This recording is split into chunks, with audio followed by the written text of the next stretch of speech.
Hello everybody, my name is Dratnos and welcome to part 4 of my guide to Outlaw Rogue, AoE. So let's start off by talking about keep your wits about you, because this is a pretty confusing topic that a lot of people don't understand correctly. Keep your wits about you is an Azurite trait that I believe is essential for doing any kind of AoE content, but it actually has two components to it.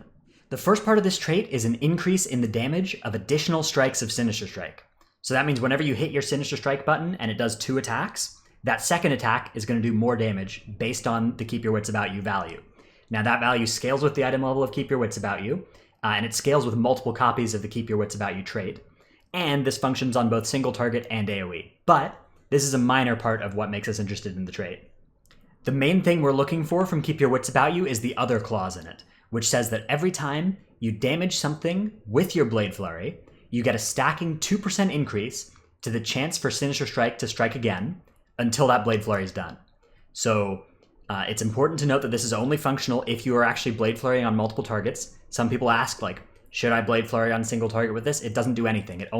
You only gain stacks of this when Blade Flurry deals damage, and Blade Flurry only deals damage to your not primary target, not the target you currently are attacking. And this will basically stack up during your Blade Flurry. So at the start of your Blade Flurry, you're not going to have any wit stacks, and then you're going to do an attack, and that's going to give you a stack for each extra target it hits. And pretty quickly, you're going to cap out at 33 stacks, at which point you're going to have a 100% chance. Every time you hit Sinister Strike, you're going to be guaranteed for it to strike twice until that Blade Flurry is done. Now, this part of the trait doesn't care about item level of the Keep Your Wits About You. It also doesn't care about the number of Keep Your Wits About You traits you have. You only need one copy of this trait for this to function, and there's nothing you can do to make it any better than that. You just one trait, and that's all you get from it. And this is unbelievably good. It's the most important part about Outlaw AoE is that you have one copy of Keep Your Wits About You. So you should make serious sacrifices on your gear in order to get Keep Your Wits About You, if that's what you got to do. All right, so with that out of the way, let's talk about the basics of Outlaw AoE, particularly on like boss fights. This is pretty much all you have to do in order to get good value from Outlaw and AoE. Step 1, press your Blade Flurry button when there are going to be multiple targets. And then step 2, do your single target rotation, except you're going to deal damage to everything near you as well. Now in boss fights, that really is pretty much all there is to it. One thing you can also do on boss fights is save your abilities like Killing Spree and Blade Rush, if you're talented into either of those, for a Blade Flurry if they're going to be ads soon. But other than that, you'll just press your Blade Flurry during the ad phases, and you'll have enough Blade Flurry uptime that won't be a problem. Now in Mythic Plus, things do get a little bit more complicated, and we will talk about that towards the end of this video, talk about the nuances of like pooling your Blade Flurry charges, using Roll the Bones within Blade Flurry. But if you're wondering just how to AoE on a boss fight, that's pretty much all there is to it. Now there are some minor changes to your rotation from the single target video that you should keep in mind if you have access to Keep Your Wits About You and if you have stacks of it. The first one comes with this decision to build or spend combo points, and it comes at the 4 combo point level. And basically at the 4 combo point level, for the same reasons that we want to use a finisher if we have a pistol shot proc, we also want to use a finisher if you have full stacks of Keep Your Wits About You. And that's because we're guaranteed to waste combo points if we use a builder here, and we don't want to do that. One minor change to the builder priority as well is that during AoE, you generally don't want to vanish an ambush at all, because ambush is actually worse damage than Sinister Strike once you're stacking Keep Your Wits About You on yourself. One thing that's also an advanced technique that you can do in AoE is that you can actually use Sinister Strike as a higher priority than Pistol Shot, even with a proc, under the right circumstances. So those circumstances are, you don't have a dead shot like ready to use, and you're energy capped. Because if you're energy capped, you can actually do more damage with full stacks of wits by using Sinister Strike. It does cost a lot more energy, but if you're energy capped, that doesn't matter, right? So we're happy doing it there. Be careful if you're doing this though. This is, you're in danger of wasting a lot more damage. If you ever end up starving yourself on energy by doing this, it's really bad. So if you're not sure if you're like going to have energy issues, just use the pistol shots with the proc and you're going to have a much better time. All right, now there are a few things we can do to really refine our Outlaw AoE and just do insane damage, particularly in Mythic Plus.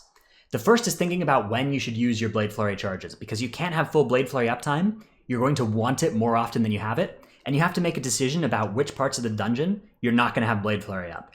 And it's a lot better to make this decision consciously rather than just press Blade Flurry on cooldown and see when it happens. So one thing to think about is like, are you going to be fighting more targets in the next near future? And if so, you should consider saving your Blade Flurry until then. Like right before a Reaping Wave comes, that's a good time to pool. If the pack is about to die within the duration that Blade Flurry will last, consider saving your Blade Flurry now, and then you'll have more charges going into the next pack. If you're capped on your Blade Flurry charges, so if you have both charges available, you should be a lot more liberal by contrast with using your Blade Flurry charges, because you're not getting any value by regenerating Blade Flurry charges at this point. You just want to get them on cooldown, and you want to be always regenerating Blade Flurry charges throughout the dungeon. One thing you should also consider with your Blade Flurry charges is if you have bad roll to bones and you're foreseeing the AoE to continue for the near future, that's a good time to not Blade Flurry and to instead re-roll until you get buffs that you like, and then turn on your Blade Flurry, and then instead of having to roll the bones or anything, you're just going to get full damage globals instead, and that's a lot better way to live your life. One other important question about Outlaw and AoE that people ask a lot is, should I roll the bones during my Blade Flurry? And this is also a question to which there's not an easy answer. The general thinking is that if you can, you'd like to do your rolling outside of your Blade Flurries, and then during your Blade Flurries, you'd like to do damaging globals, right? You'd like to cleave with those. But if you're going to be Blade Flurrying for a long time, right? Like it's the start of a pull and you're planning to use your Blade Flurry charges for the next 45 seconds, you're going to have Blade Flurry active. You should still be re-rolling at the start of that Blade Flurry to get good buffs for the rest of the Blade Flurry. So that's one of the main factors you need to consider before deciding whether or not you're going to re-roll the bones, is how much longer am I going to be in this Blade Flurry. Another thing you need to consider is how good is my buff. There's more of a spectrum in AoE that lets you make a decision. It's less of a hard and fast line. For me, generally, I'm interested in keeping Broadsides, the crit buff, Broadsides, the combo point buff, rather, Ruthless Precision, the crit buff, and Grand Melee, the attack speed buff. I'm probably just going to keep those in my Blade Flurry and not bother re-rolling those until I get out of a Blade Flurry. Well, I'm not going to re-roll the crit one anyways, ever, but the other two I'm going to keep and only re-roll outside of my Blade Flurry. Whereas Buried Treasure, True Bearing, and Skull and Crossbones, I will re-roll those more aggressively at the start of a Blade Flurry if I know that I'm going to be Blade Flurrying for a while. Now, if the pack is only going to die in the next 5 or 10 seconds, right? If the pack is going to die in the next 5 or 10 seconds, you shouldn't bother re-rolling the bones until it does, right? Like, that's not something you're going to want to worry about unless you want to set up your roll the bones for the next pack. And that's an important consideration too. You need to think about like, okay, this pack is winding down, right? I should be setting myself up to come into the next pack with my buffs already rolled. So that's an interesting thing that you basically always need to be thinking about. How is the next minute going to look? Like, is there going to be AoE portions in the next minute? If so, I want to be rolling more aggressively now. Is there going to be something like a boss fight where it'd be nice if I came in with good buffs already rolled? Or are we going to be like AFK for a little while? Because if we're going to be AFK for a little while and my roll the bones buffs are going to fall off anyways, then I really don't want to bother re-rolling towards the end of this pack. So to summarize the answer to these two questions, Blade Flurry now if you have 2 charges of it ready.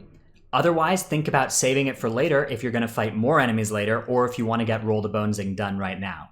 Should you roll the bones during Blade Flurry?